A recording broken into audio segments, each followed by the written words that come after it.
Welcome into Minnesota Vikings Now. I am Tom Downey here with our UDFA Tracker. All the moves made by the Vikings as part of their undrafted free agency class. What we'll do here is go overview of all the players, get some grades, then we'll go more in depth on each of those guys.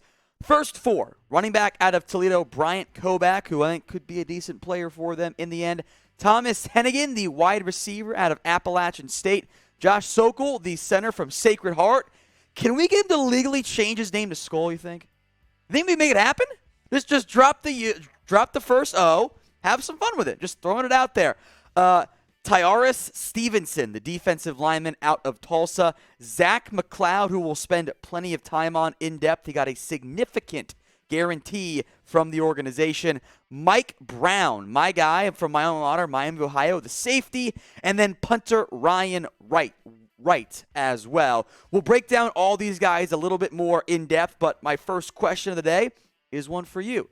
How do you feel about this Vikings undrafted free agency class? Graded A, B, C, D, or F. I'll make note, by the way, you can't have a bad UDFA. It's like there's no such thing as a bad 6th-round pick, no such thing as a bad 7th-round pick. I don't think you could ever give a grade below a C for a UDFA class. That's just average because it's undrafted free agency. You're just shooting shots and seeing if something sticks up against the wall there in the end. So let me know in the comments how you feel about that undrafted free agency class, A, B, C, D, or F. Now, my grade's going to be a B. It's fine. It's not a big class. It's a lighter class, a smaller class. Got to keep that in mind, but they did add some intriguing players. Let's begin with Bryant Koback, the running back out of Toledo. Good build, 5'10", a little thick at 209. I love to see that. Great production, by the way, at Toledo. 1,400 yards, 15 touchdowns. Smaller school guy, not the best athlete in the end, so that did help him slide just a wee bit down the board for Minnesota to have him as an undrafted player. All right, a receiver. Thomas Hennigan out of Appalachian State. He's 6'1", 210. Unfortunately, he went undrafted despite pretty decent production. Did not have great athletic testing. There's normally a couple reasons why guys go undrafted. There might be some medical stuff. There might be some age issues. If he's an older player, those guys are valued less. Lesser athletes don't get drafted very often, and Hennigan ends up falling into the latter category. Doesn't mean he can't make some plays for you in the NFL. If you're a Vikings fan, then we need you guys to subscribe. Our goal is 4,000 here at Minnesota Vikings Now, and as we sit right now, we are at 3,658. Let's get there as soon as possible. Hit that big red button for more Vikings videos all off-season and in-season long. A center, 6'2", 309. Josh Sokol, I believe I'm pronouncing that one correctly there. Again, change the name, be a Viking legend forever. 5'27", 40-yard dash, by the way, 29-inch 40. I do have the athletic testing. That's about all I got on some of these guys here. So keep that in mind as a maybe backup option. One of the better names at center, I think, in this year's class. All right, next up, Tyrus Stevenson out of Tulsa. 6'2", 352 pounds. We got ourselves a big boy on the interior in the middle. This is a potential nose guard down the road. Of course, he went undrafted because he's not the greatest athlete, which is like understandable at his size. Just a 25-inch vert, a 5.66 40-yard dash, which was one of the slowest of all the available timed numbers for a defensive lineman. But when you are 352 pounds, you are allowed to not be the most top-end athlete. He doesn't bring you anything as a pass rusher, of course, but he might be able to be plugged in and hold the line along the interior of that defensive line if he can get some more power going. Who is your favorite undrafted free agent today? I'm going to get to mine here in a little bit, and I want to spend plenty of time on it. So I want to hear from you guys first and foremost. Who was your favorite undrafted free agent pickup?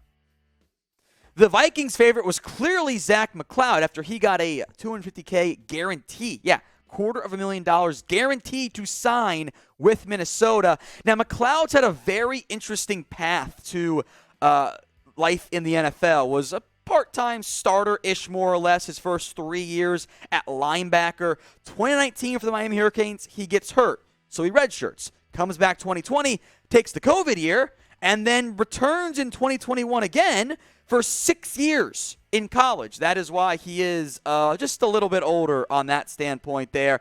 He was a linebacker to begin his career with the Hurricanes and then transitioned more into kind of an edge rusher situation there. 6'1", almost 6'2", 246, 4.68 40-yard dash. I'm very curious in the end which position he ends up playing in the NFL, if it ends up being edge rusher or if it ends up being linebacker. Maybe move him back to linebacker where we had him listed. The production was never elite, but clearly the Minnesota Vikings saw something they liked him to give him such a significant guarantee as an undrafted free agent. This is my answer for my favorite UDFA pickup here. Luiji Vilain, who I actually had as a borderline gradable player, or draftable player, was a 7th slash UDFA pickup here. Did crack my top 300.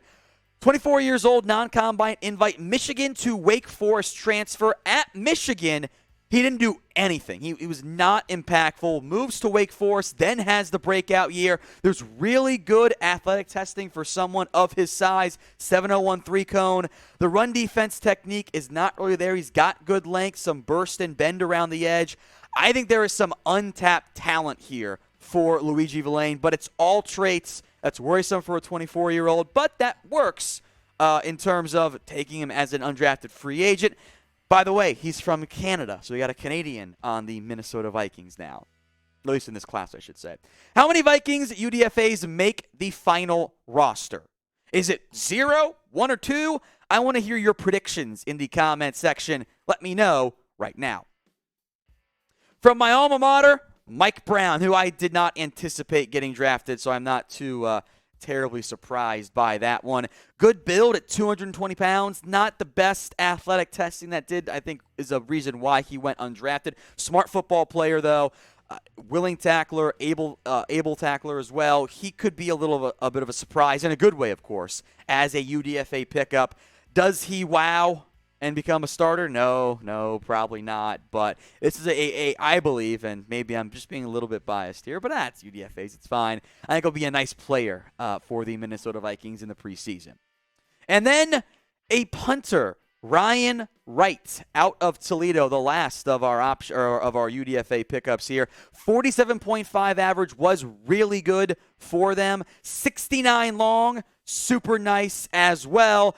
Given that Jordan Berry is the incumbent at punter, that they went out and added somebody in the UDFA process makes me think they'll allow Wright to compete with Berry. At minimum, he'll be like your extra leg, which you'd like to have 3 of those guys typically in camp. So, which we got an older guy, kicker or punter, you want to let those guys rest. But I think Wright will fight for that starting job. This might be your most likely player, along with Zach McCloud, to make the roster because it's a punter. Those guys have a great chance to make it, and McCloud got paid so much in the end. Predict the Vikings record for me in 2022. We pretty much know their roster. Maybe some more moves still coming, but I want to hear from you. Let me know what you think the Vikings record ends up being in 2022. Unfortunately, the Vikings did not get everybody that they wanted. Tre Turner, who it seemed had agreed to a deal with the Vikings, he ended up flipping late in the process. This does happen. You might even see some of these guys that end up doing something similar here in the end. Turner, who I liked coming out of Virginia Tech, he was originally headed to the Minnesota Vikings, and then late in the process, the Raiders came in. The Raiders, of course, offered him more money. That's why he leaves. I understand that there. Turner's going to get $40K guaranteed. The Vikings have offered $2.5K. That is of course he did. Like, I can't be mad at Turner at all for that. That is a massive difference in instant cash in your pocket there. It is the reverse in the end, if you recall the Courtney Davis situation, where Minnesota, back in 2020, poached him away from the Dallas Cowboys for more money out of A&M. Unfortunately, Davis did not do anything in the Vikings organization. We'll have more videos for you guys here on the Minnesota Vikings in the not-too-distant future. So if you haven't already, hit that big red button and subscribe.